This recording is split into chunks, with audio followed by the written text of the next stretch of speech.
ಇದೀಗ ಬರ್ತಾ ಇರುವಂತಹ ಮತ್ತೊಂದು ಮಾಹಿತಿ ಅಂತಂದ್ರೆ ಕೇರಳ ಸಿಎಂ ಸತೀಶನ್ ಅವರು ರಾಜ್ಯಕ್ಕೆ ಆಗಮಿಸಿದ್ದಾರೆ.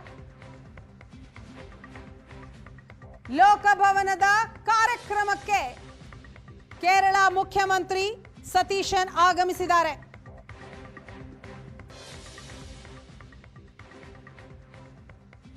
ಲೈವ್ ದೃಶ್ಯ ನೀವು ನೋಡ್ತಾ ಇದ್ದೀರಿ. ಬಾಲಕೃಷ್ಣ ಅವರಿದ್ದಾರೆ ಒಂದು ಕಡೆ, ಕಾರ್ಯಕ್ರಮ ನಡೆಯುವಂತಹ ಸ್ಥಳ. ಮತ್ತೊಂದು ಕಡೆ ಡಿಕೆಶಿ ತಮ್ಮ ನಿವಾಸದಿಂದ HL ಏರ್ಪೋರ್ಟ್ನ ಕಡೆಗೆ ತೆರಳಿದಂಥದ್ದು. ಡಿಕೆ ಶಿವಕುಮಾರ್ ಅವರ ಕನಸು ನನಸಾಗುವಂತಹ ಹೊತ್ತು ಕ್ಷಣ. ಕೌಂಟ್ಡೌನ್ ಶುರುವಾಗಿದೆ. ಈ ಕ್ಷಣಕ್ಕಾಗಿ ಡಿಕೆಶಿ ಪಟ್ಟಂತಹ ಪರಿಶ್ರಮ, ಮಾಡಿದಂತಹ ಪ್ರಾರ್ಥನೆ.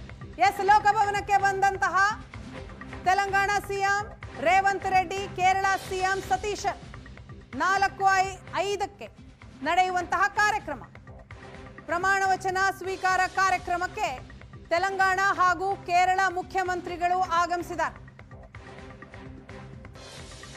ಕಾಂಗ್ರೆಸ್ ಸಿಎಂ ಯಾರೆಲ್ಲ ಇದ್ದಾರೋ ಅವರನ್ನ ಇವತ್ತಿನ ಕಾರ್ಯಕ್ರಮಕ್ಕೆ ಡಿಕೆ ಶಿವಕುಮಾರ್ ಆಹ್ವಾನಿಸಿದ್ದಾರೆ.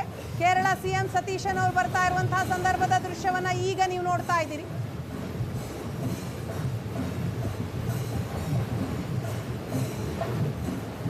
ಕಾಂಗ್ರೆಸ್ ಪಕ್ಷದ ಮುಖ್ಯಮಂತ್ರಿಗಳೆಲ್ಲರಿಗೂ ಕೂಡ ಇವತ್ತಿನ ಕಾರ್ಯಕ್ರಮಕ್ಕೆ ಆಹ್ವಾನಿಸಲಾಗಿದೆ. ಕೇರಳ ಸಿಎಂ ಸತೀಶನ್ ಬಂದಿದ್ದಾರೆ. ತೆಲಂಗಾಣ ಸಿಎಂ ಅವರು ಕೂಡ ಆಗಮಿಸಿದ್ದಾರೆ, ರೇವಂತ್ ರೆಡ್ಡಿ.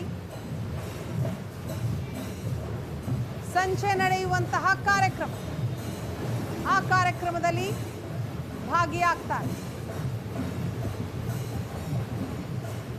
ಇವತ್ತಿನಿಂದ ಡಿಕೆ ಶಿವಕುಮಾರ್ ಅವರ ರಾಜ್ಯಭಾರ ಶುರುವಾಗಲಿದೆ. ಒಂದು ಕಡೆ ಲೋಕಭವನದಲ್ಲಿ ಈಗಾಗಲೇ ಕಾರ್ಯಕ್ರಮಕ್ಕೆ ಆಹ್ವಾನಿತ ಯಾರೆಲ್ಲ ಇದ್ದಾರೋ ಅವರು ಒಬ್ಬೊಬ್ಬರಾಗೆ ಬರ್ತಾ ಇದ್ದಾರೆ. ಮತ್ತೊಂದು ಕಡೆ ಕಾಂಗ್ರೆಸ್ನ ಮುಖ್ಯಮಂತ್ರಿಗಳ ಆಗಮನವೂ ಕೂಡ ಆಗಿದೆ.